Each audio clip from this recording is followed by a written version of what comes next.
Tesla updates after-purchase Autopilot pricing, a new patent may make panel gaps a thing of the past, and a Model 3 owner has the strangest near miss you'll hear about this year. This is Tesla Tidbits episode number 467 for November 8th, 2018. We start today's show at Electrac, where Tesla can't quite seem to decide what it wants to charge for Autopilot after delivery. On one hand, we get word that this price is going up, now to be $7,000 if you wish to buy the feature after delivery. On the design studio, they're even sure to note that post-delivery pricing is subject to change, letting folks know that this price could be changed for better or worse at any time. But this wasn't all. In a separate story, it would seem the post-delivery price for this feature is actually getting a price cut, if only for a little bit. This story is also from Electrac, and it lets us know that demos of Autopilot are currently informing drivers that if they act within the demo period, they can activate the feature for the same price as when they purchased the car.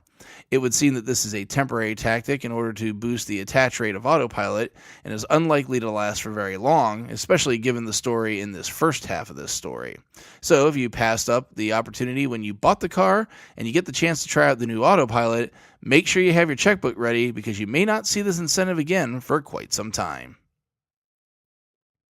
Teslarati has found a new patent that Tesla has applied for that addresses one of the most common critiques of its cars.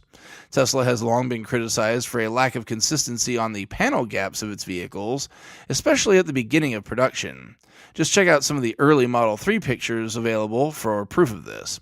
However, this patent hopes to solve this and would slay yet another of the dwindling valid criticisms of the company.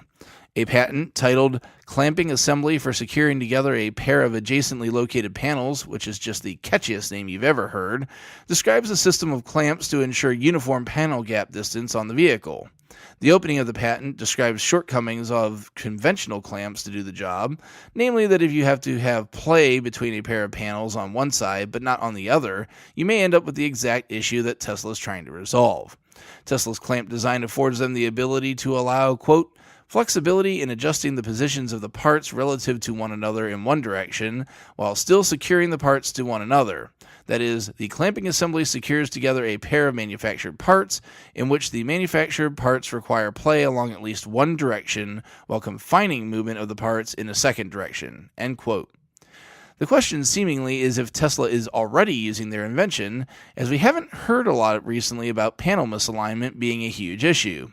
If they are, and it's a success, cheers, it's been a long time coming. If this is yet to come, and things appear already to be somewhat better, I can't wait to see how well they look when this solution is put to full use. This next story is from Teslarati, and it's a literal miracle. Jade Insko, like many folks out there, is a Model 3 owner that loves his car.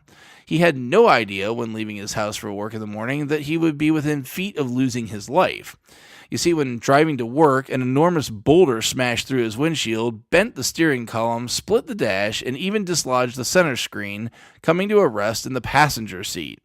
Recounting the incident, Jade said, quote, all of a sudden, my car just seemed to explode as this 37-pound rock flew through the windshield, smashed into the dashboard, and bounced directly into the passenger seat. End quote.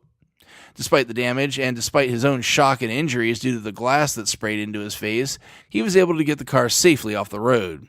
No word exactly on how the boulder ended up flying into Jade's car, but thankfully, nobody was injured in the incident.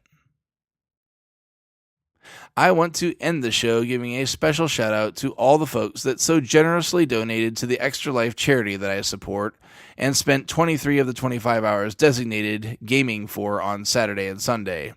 I've been doing this 6 years, and the goal has always been for the team to reach a goal of $1,000 or better.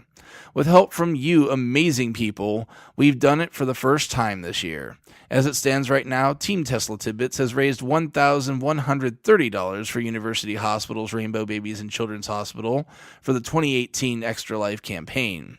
The campaign is not yet over, though, so if you still wish to donate, the donation page is open through the end of the year. You can find that page as well as a link to the stream we did in the show description.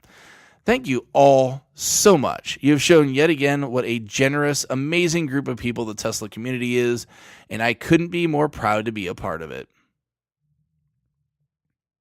Check out the links to the full stories in the show description. While you're at it, please consider supporting the show financially through Patreon at patreon.com/Tesla Tidbits. We've got another new super patron joining the crew. Shout out to Vicky Kirk for jumping aboard. She joins John Waltauer, Drew Schuyler, John Waller, Mark and Sarah Thomas, Ryan Scarborough, Lee Sweet, William Henry Crew III, Dory and Steve Guberman, Bruno Quindici, Joey Boots, Ralph and Cheryl Waterhouse, Adam Raymer Brown, Megawatt Photovoltaic Development, Todd Sullivan, Robert Healy, Mitch Long, Zortec LED Canada, Morven Ogg, Blake Thompson, Raymond and Deborah Malkowitz, T Sportline, Michael Pastroni, Travis and Cheyenne Rush, Cookie UK, Chris Hovis, and Craig Murphy supporting the show at the $10 plus level. If you're looking to purchase a Tesla, you can enjoy unlimited supercharging for your first 6 months of ownership and hook me up with some Tesla swag if you use the referral link ts.la/Jim50888 to purchase your vehicle. Of course, if you can't support with any dollars, that's quite all right. Feel free to leave a positive review, subscribe, or like the show on your platform of choice instead.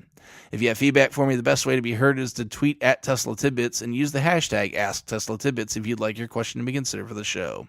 Despite this posting on a Thursday, I will see everyone back here again on a Friday, as this technical difficulties that I've been having should not affect you getting the Tesla news you crave so much.